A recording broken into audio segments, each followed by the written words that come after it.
एक बहुत ही बड़ा मामला सामने आया है मोदी गवर्नमेंट को लेकर के, बीजेपी गवर्नमेंट को लेकर के, जिससे हर एक देश के नागरिक को सुनना चाहिए। देखिए, आप सुनते आ रहे होंगे कि विपक्षी पार्टियां बीजेपी पे, मोदी जी जो हमारे देश के प्रधानमंत्री हैं, उन पे ये दावा करती हैं कि जो भी कोई अगर बीजेपी के खिलाफ या फिर मोदी के खिलाफ बोलता है तो उसके पीछे सीबीआई और ईडी को बीजेपी लगा देती है, जिससे कि उसका मुंह बंद किया जा सके।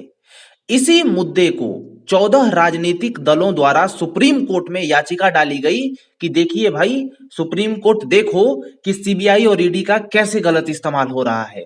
पूरा याचिका मैं आपको बताता हूं एक शॉर्ट फॉर्म में, उसके बाद मैं बताऊंगा कि यहां पे जो सुप्रीम कोर्ट है उसने क्या आदेश दिया है, क्या उसने बीजेपी को समझाया है या फिर क्या किया है, क्या मोदी को डांटा है या फिर क्या किया है। यहां पे देखिए, इस याचिका में जोर देकर कहा गया है कि लोकतंत्र खतरे में है और केंद्रीय सरकार जांच एजेंसियों का दुरुपयोग कर रही है। कुछ दिन पहले ही विपक्ष के नेताओं ने लगातार गैर बीजेपी सियासी दलों पर केंद्रीय जांच एजेंसियों के एक्शन को कटघरे में लाकर खड़ा किया था। विपक्ष के नेताओं ने प्रधानमंत्री नरेंद्र मोदी को पत्र लिखकर सीबीआई और ईडी का गलत इस्तेमाल होने का आरोप लगाया था। इस जो याचिका दायर की गई थी, इसमें बकायदा यही था कि भाई मोदी जो हैं या फिर बीजेपी जो है वो हमारे देश की सीबीआई और ईडी का गलत उपयोग कर रही है। अब देखो, ये आरोप इसलिए भी लगाए गए क्योंकि पिछले कुछ महीनों में कई विपक्षी नेताओं के खिलाफ ईडी सीबीआई की कार्रवाई देखने को मिली गई है।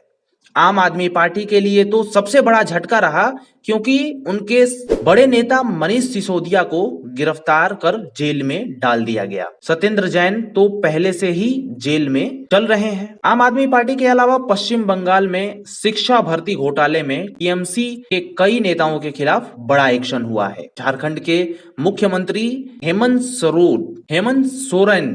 सोरेन की चुनौतियां भी लगातार बढ़ती जा रही हैं। उसी के बीच एजेंसियों के दुरुपयोग वाली याचिका सुप्रीम कोर्ट में दायर की गई थी। अब यहाँ पे सुप्रीम कोर्ट ने क्या बोला, जब इन लोगों ने बोला कि मोदी गवर्नमेंट जो है वो गलत कर रही है, एजेंसियों का दुरुपयोग कर रही है, तो सुप्रीम कोर्ट ने क्या बोला है यहाँ पे देखिए। सीजेआई जस्टिस डीवाई चंद्रचूड़ ने कहा कि यह एक या दो पीड़ित व्यक्तियों की दलील नहीं है, यह 14 राजनीतिक दलों की दलील है।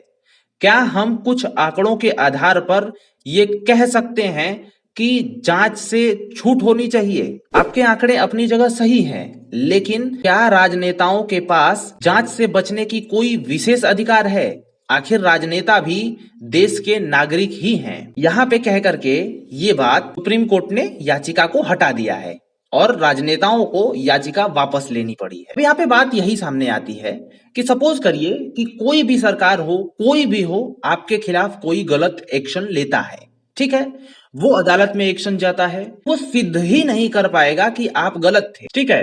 और अगर आप वाकई में गलत हो और कोई एक्शन लेता है तो आपको वाकई में फंसना पड़ेगा। तो इन राजनीतिक पार्टियों को डर किस बात की? अगर मोदी लगाते भी हैं, इन द केस, मैं ये नहीं कह रहा कि लगा रहे हैं, लेकिन अगर मोदी गलत तरीके से सीबीआई और ईडी का उपयोग करके आप पे जांच लगा भी दे रहे हैं, आप गलत ही नहीं रहोगे तो आप पकड़े कैसे जाओगे? जब आप प्रॉपर सही रहोगे तो आप पकड़े ही नहीं जा सकते, आपने कुछ किया ही नहीं है। तो झूठ मूठ का डरना हुआ।